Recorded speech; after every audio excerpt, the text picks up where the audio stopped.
Chapter 7.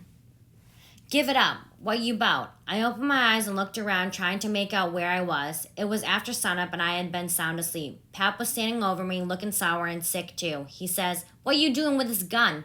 I judged he didn't know nothing about what he had been doing, so I says, "Somebody tried to get in, so I was laying for him. Why didn't you roast me out?"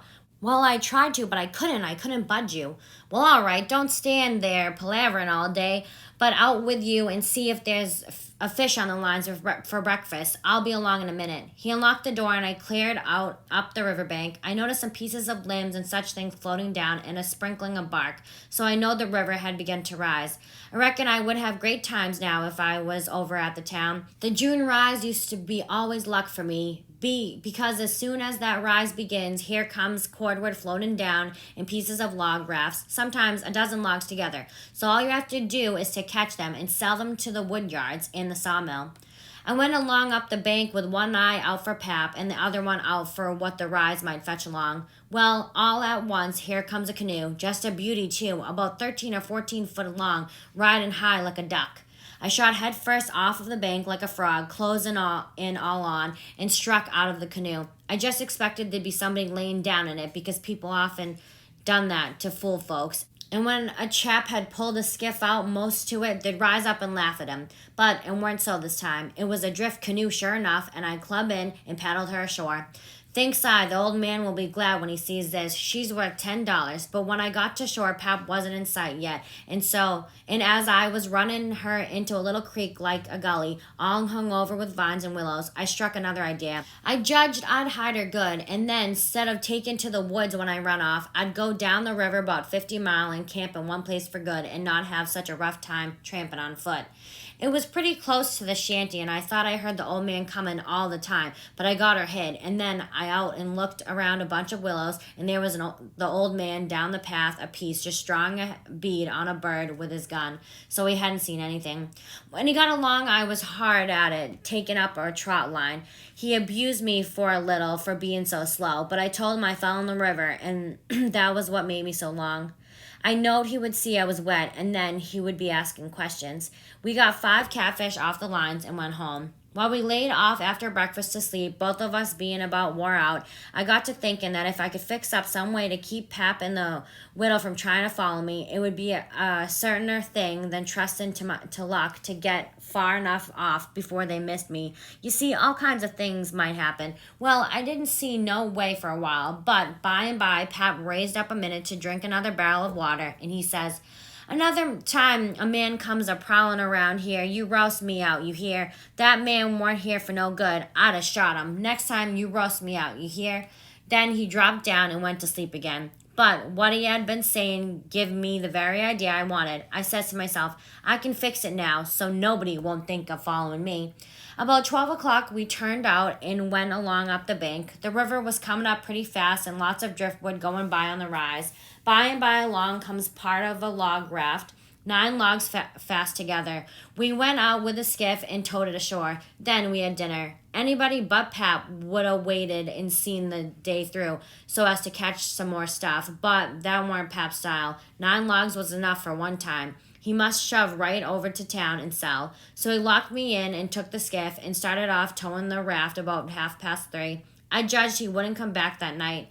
I waited till I reckoned he had got a good start. Then I was out with my saw and went to work on that log again. Before he was the other side of the river, I was out of the hole. Him and his raft was just a speck on the water away off yonder. I took the sack of cornmeal and took it to where the canoe was hid and shoved the vines and branches apart and put it in. Then I done the same with a side of bacon, then the whiskey jug. I took all the coffee and sugar there was and all the ammunition. I took the waiting. I took the bucket and gourd. I took a dipper and then a tin cup and my old saw and 2 blankets and the skillet and the coffee pot. I took fish lines and matches and other things, everything that was worth a cent. I cleaned out the place. I wanted an axe, but there wasn't any. Only the one out at the wood pile, and I knowed why I was going to leave that. I fetched out the gun, and now I was done. I had wore the ground a good deal crawling out of the hole and dragging out so many things, so I fixed that as good as I could from the outside by scattering dust on the place, which covered up the smoothness in the sawdust. Then I fixed a piece of log back into its place and put two rocks under it and one against it to hold it there, for it was bent up at that place and didn't quite touch ground.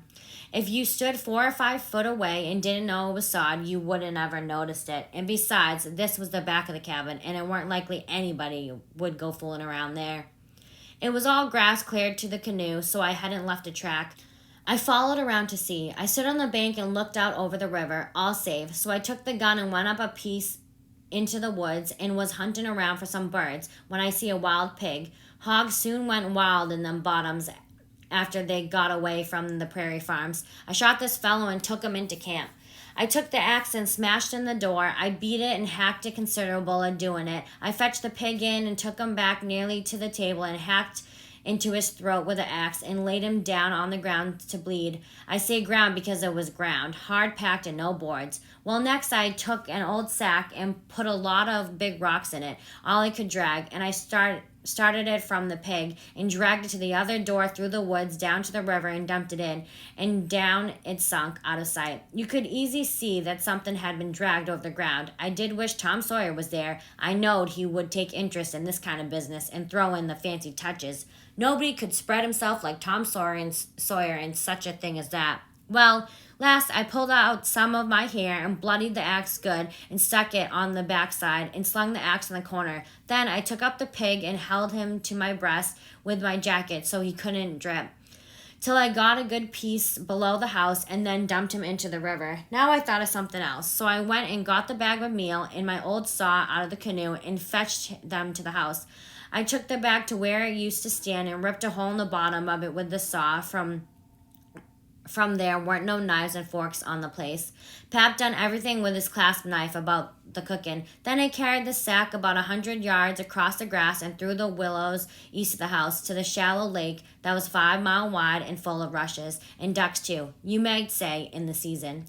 There was a slough or a creek leading out of it on the other side that went miles away. I don't know where, but it didn't go to the river. The mule sifted out and made a little track all the way to the lake. I dropped Pap's whetstone there too, so as to look like it had been done by accident.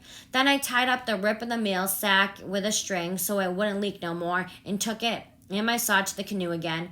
It was about dark now, so I dropped the canoe down the river under some willows that hung over the bank and waited for the moon to rise. I made fast to a willow, then I took a bite to eat, and by laid down in the canoe to smoke my pipe and lay out a plan. I says to myself, they'll follow the track of that sack full of rocks to the shore and then drag the river for me. And they'll follow that mail track to the lake and go browsing down the creek that leads out of it to find the robbers that killed me and took the things.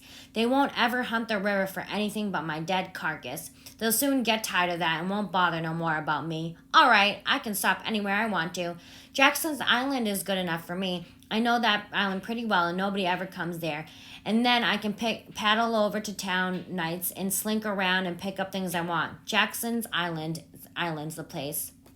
I was pretty tired, and the first thing I knowed, I was asleep. When I woke, I didn't know where I was for a minute. I sat up and looked around a little scared. Then I remembered. The river looked miles and miles across. The moon was so bright I could have counted the drift logs that went a-slipping by, black and still, hundreds of yards out from shore. Everything was dead quiet, and it looked late and smelt late. You know what I mean. I don't know the words to put it in. I took a good gap and a stretch and was just going to unhitch and start when I heard a sound away over the water. I listened. Pretty soon I made it out. It was that dull kind of a regular sound that comes from oars working in rowlocks when it's a still night. I peeped out through the willow branches, and there it was, a skiff away across the water. I couldn't tell how many was in it. It kept a-comin', and then it was abreast of me. I see there weren't but one man in it. Thinks I, maybe it's Pap. Though I weren't expecting him. He dropped below me with the current, and by he came swinging up shore in the easy water. and he went by so close I could have reached out the gun and touched him. Well, it was Pap, sure enough, and sober too, by the way he laid his oars. I didn't lose no time. The next minute I was spinning downstream, soft but quick in the shade of the bank. I made 2.5 miles and then struck out 1/4 mile or more towards the middle of the river because pretty soon I would be passing the ferry landing and people might see me and hail me. I got out amongst the driftwood and then laid down on the bottom of the canoe and let her float. I laid there and had a good rest and a smoke of my pipe, looking away into the sky, not a cloud in it. The sky looks ever so deep when you lay down on your back in the moonshine. I never noted before. And how far a body can hear on the water such nights. I heard people talking at the ferry landing. I heard what they said too, every word of it. One man said it was getting towards the long days and the short nights now. The other one said this weren't one of the short ones, he reckoned, and then they laughed. And he said it over again, and they laughed again. Then they waked up another fellow and told him and laughed, but he didn't laugh. He ripped out something brisk and said, let him alone. The first fellow said he loathed to tell to his old woman she would think it was pretty good, but he said that weren't nothing to some things he had said in his time.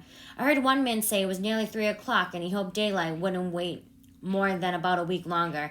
After that, the talk got further and further away, and I couldn't make out the words anymore, but I could hear the mumble and now and then a laugh too, but it seemed a long ways off. I was away below the ferry now. I rose up, and there was Jackson's Island about 2.5 miles downstream, heavy timbered and standing up out of the middle of the river, big and dark and solid, like a steamboat without any lights. There weren't any signs of the bar at the head. It was all underwater now. It didn't take me long to get there. I shot past the head at the ripping rate, and current was so swift, and then I got into the dead water and landed on the side towards the Illinois shore. I run the canoe into the deep dent in the bank and that I knowed about. I had to part the willow branches to get in, and when I made fast, nobody could have seen the canoe from the outside.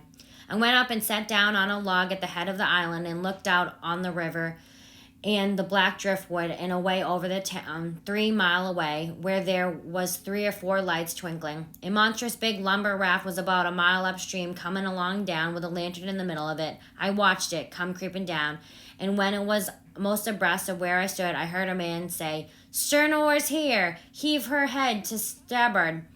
I heard that just as plain as if the man was by my side. There was a little gray in the sky now, so I stepped into the woods and laid down for a nap before breakfast.